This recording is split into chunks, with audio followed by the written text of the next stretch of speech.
মানুষের বিবেকও কিন্তু মানুষের বিরাট বড় দুশ্মন। মানুষের বুদ্ধিও মানুষের দুশ্মন, মানুষের বিদ্যাও মানুষের দুশ্মন। বিবেকও মানুষকে বুঝায়, কখনো বুঝায় বয়স হয় নাই, কখনো বুঝায় এক একভাবে বুঝাইতে থাকে। ছলনার বা বুঝানোর পদ্ধতির অভাব নেই।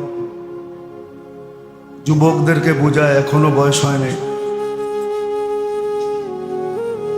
কাউকে বুঝায় আমরা কি কম জানি নাকি, কাউকে বোঝায় আমগো বিবেক বুদ্ধি কি কম নাকি।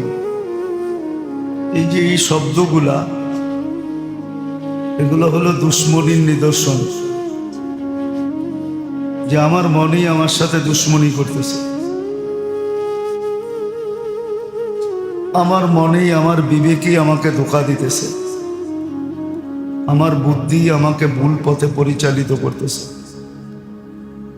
আমার বিদ্যাই আমাকে উল্টা পথ দেখাইতেছে। কিন্তু এটা কেউ মানতে রাজি না। এটা যে সত্য,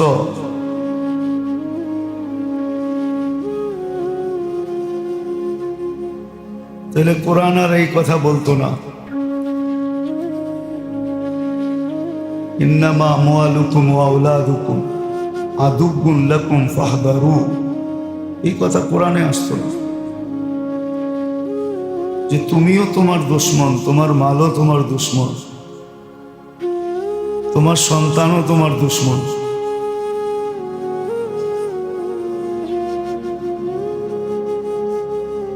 তাহলে এই কথা আর কোরআনে কোনোদিন আসতো না, ফাহদারু, এর থেকে বাঁচো, এই কথা কোরআনে আসতো না। বোঝা গেল দুনিয়ার দিক দিয়া দুশ্মনের ব্যাপারে তো আমরা বড় সোচ্চার, কিন্তু নিজের ভিতরে যে কত দুশ্মন পালতেছি এই ব্যাপারে আমরা কেউ সজাগ না।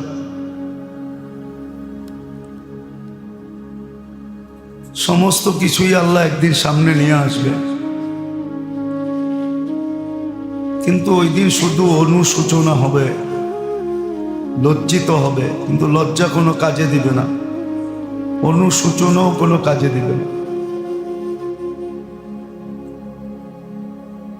এই জন্য উচিত ছিল, আল্লাহ তো সতর্ক করতেছেন বটে, এই জন্য উচিত ছিল যেটা সবার ব্যাপারে